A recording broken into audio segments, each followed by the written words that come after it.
Welcome back to another video, my second video with this 2023 Tesla Model Y. But in this video, I've already reviewed the car. In this video, I want to go over what it's like to own this car, because I've had this car for an incredible 4 days now. I got it off Turo, and I wanted to get a more thorough understanding of the Tesla experience. So let me give you a little context here. So I'm familiar with Tesla. I've driven Teslas. New Teslas, not a lot.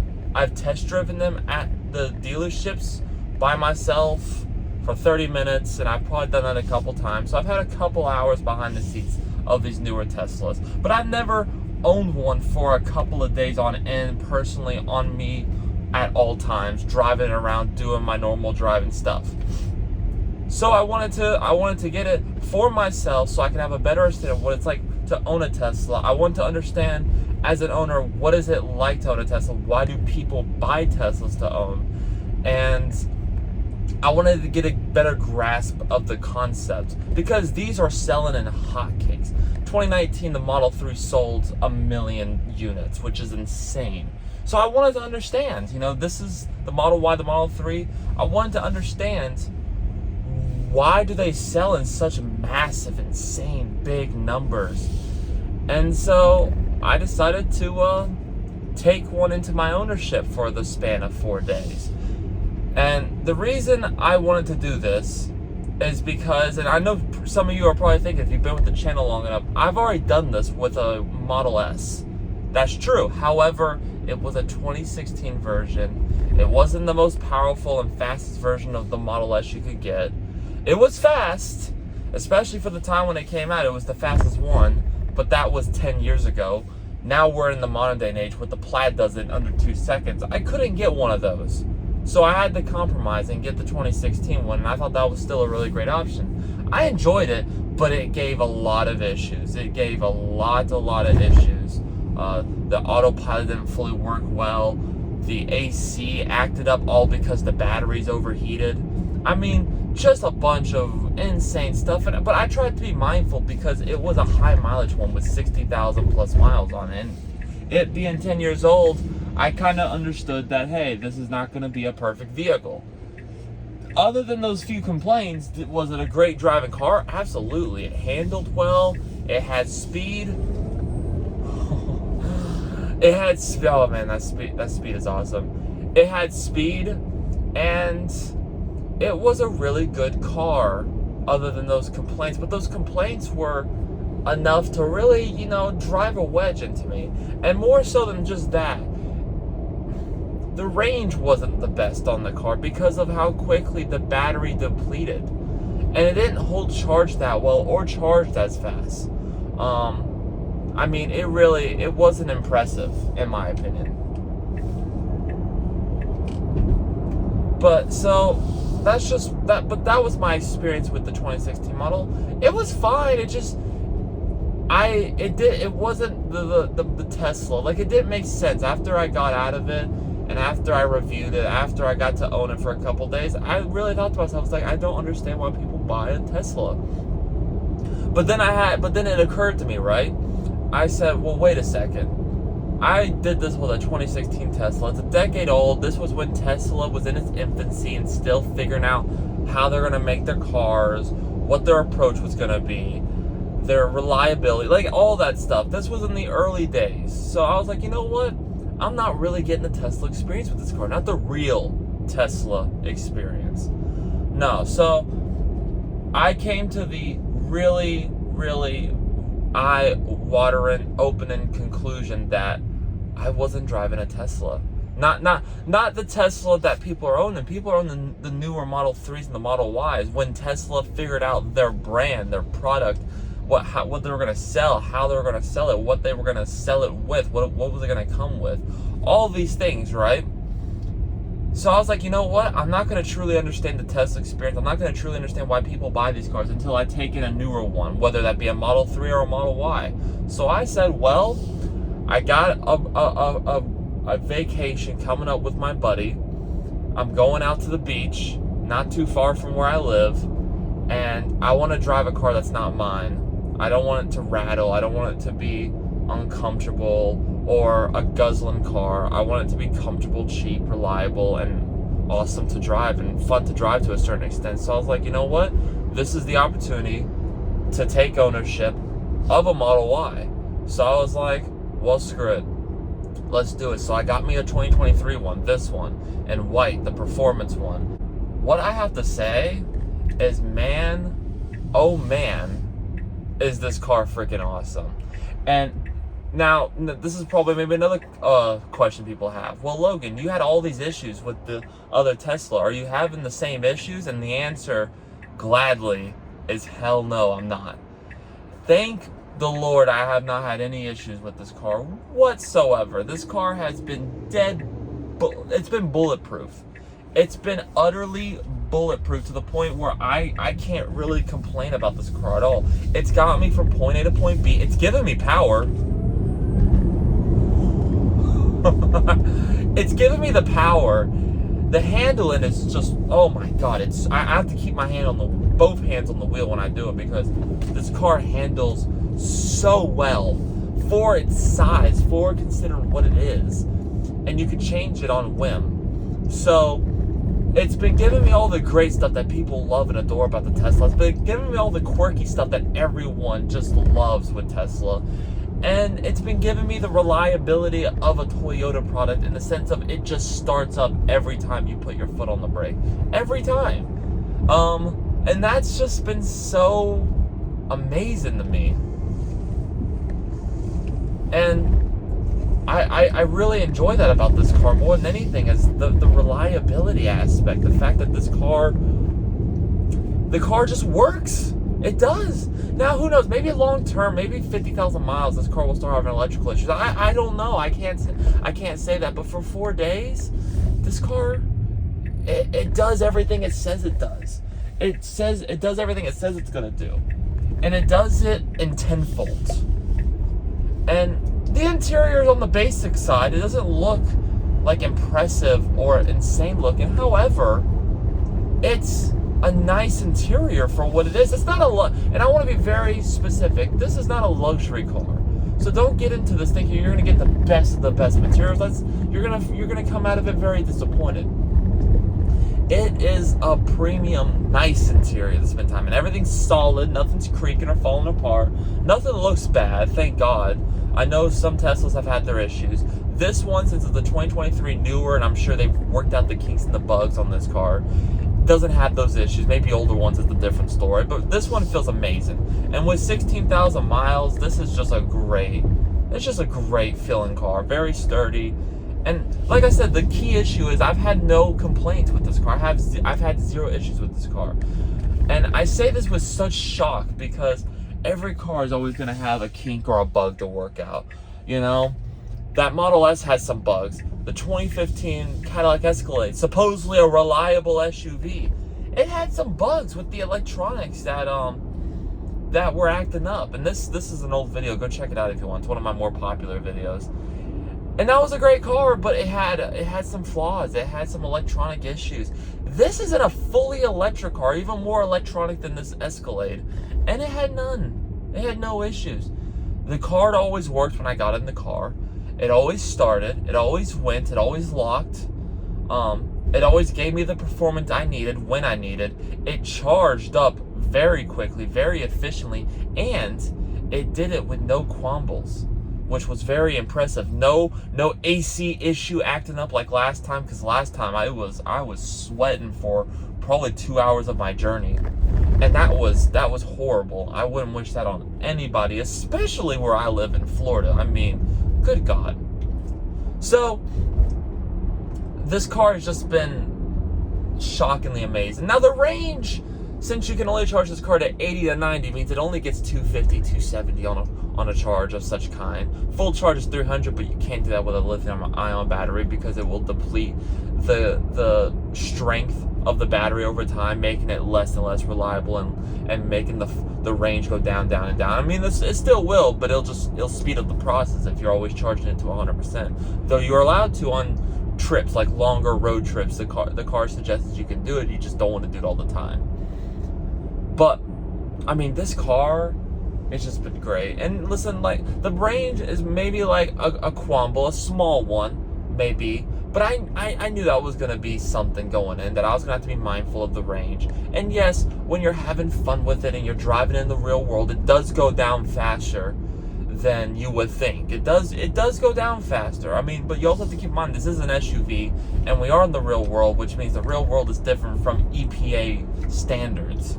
So, you got to keep all that in mind. But I'll tell you what, even though, yes, it doesn't go as far as most petrol cars would, it's also cheaper to charge up. Now, I've been to the charging station more this week, but only because I've been driving it all around my area in 10-folds and going to the beach and, just driving a lot. I drive abnormally a lot, and this weekend I drove even more abnormally than normal. So I had to keep that in mind. I think if you live a lifestyle, you're not driving a lot. You're driving to work and back. Maybe you go out occasionally on the weekends with your friends to a club, or you go pick up your friends every once in a while. But mostly you live a very self-contained life, and you drive to and from work. Your work's not insanely far, and you're able to get a charger in your house, a Tesla charger installed into your house. Oh yeah, this is so worth buying, because you don't need petrol at that point.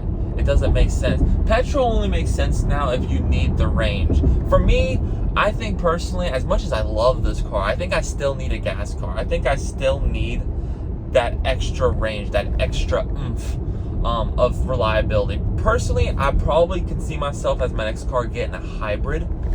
But I couldn't do an electric, at least not yet. Not at this point in my life.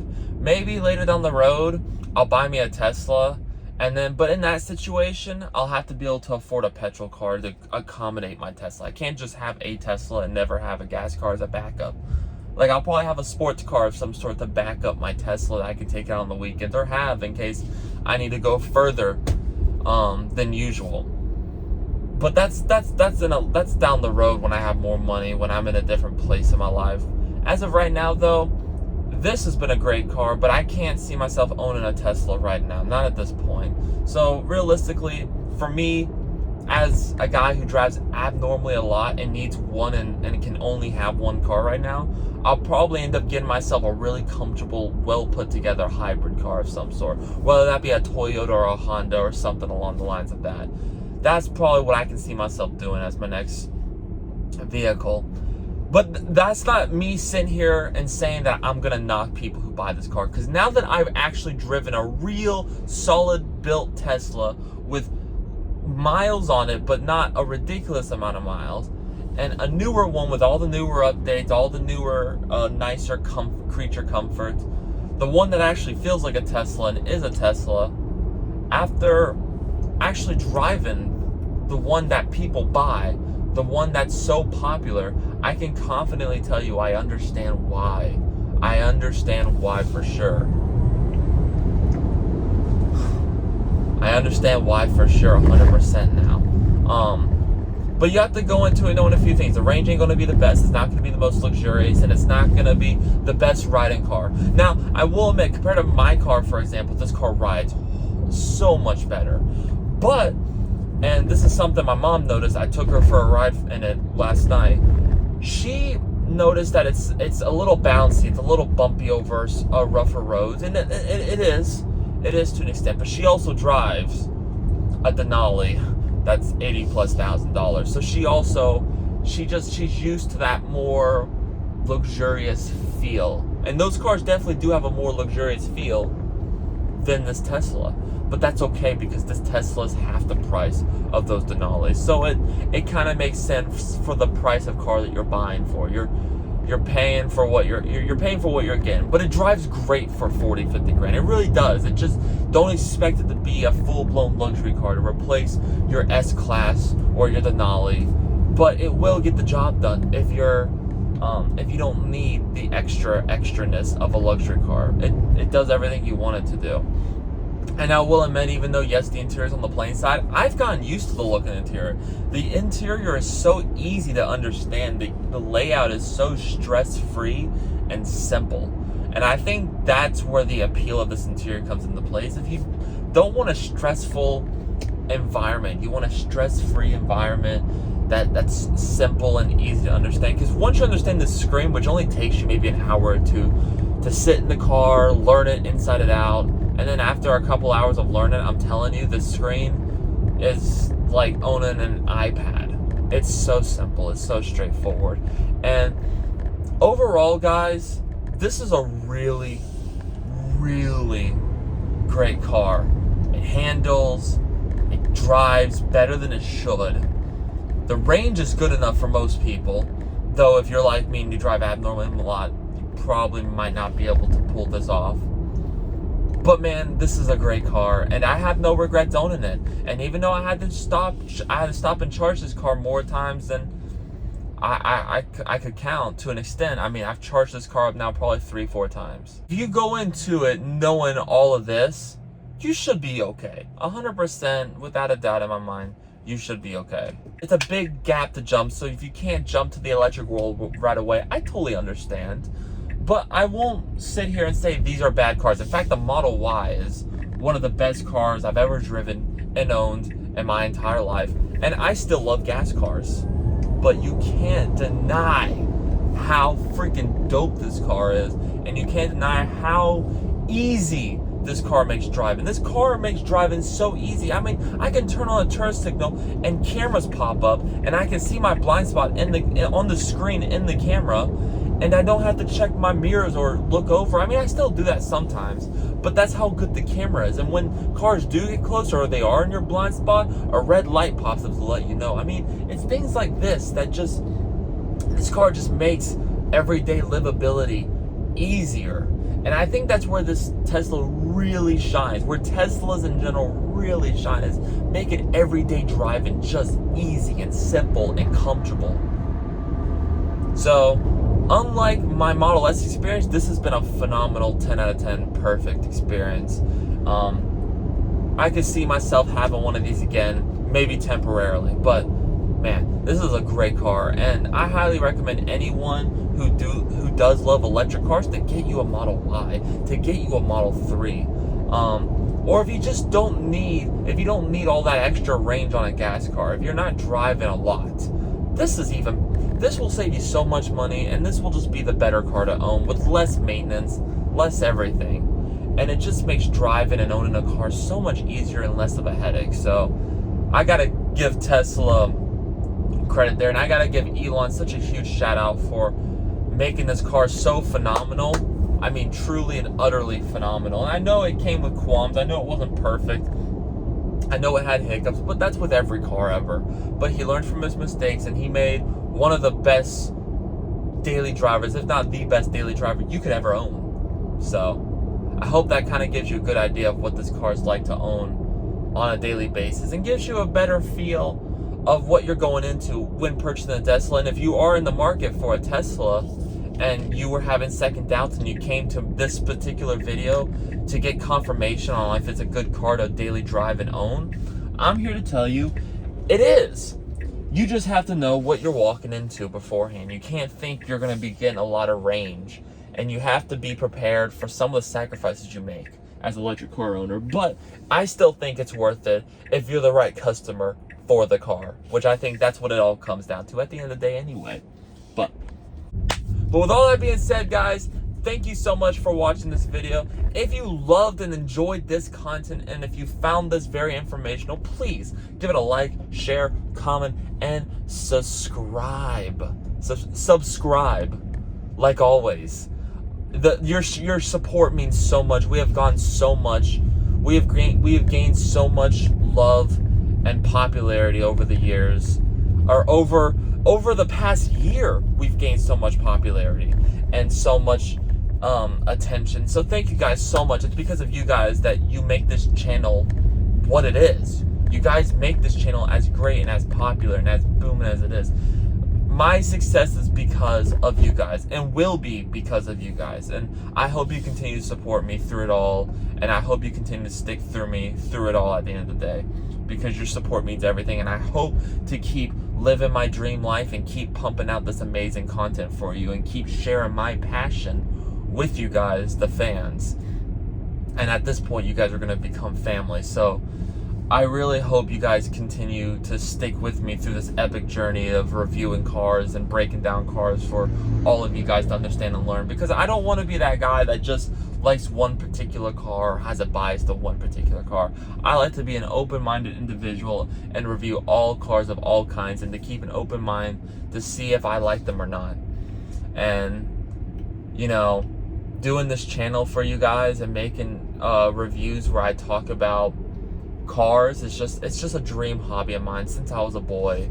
And the fact that you guys have been supporting me as much as you guys have and giving me the views that you've been giving me and getting me closer to monetization and getting me so close to monetization, closer than I ever have in my entire life. The fact that you're doing that all for me and supporting me and sharing this channel and subscribing and liking my content, it really means a whole shit ton to me. And I hope you guys know that, and I hope you guys continue to do that, and I hope you guys continue to do that knowing that I'm so eternally grateful for you guys.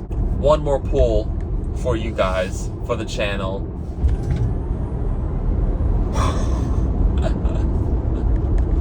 Oh man, oh, this car does not get old. But thank you guys so much for watching.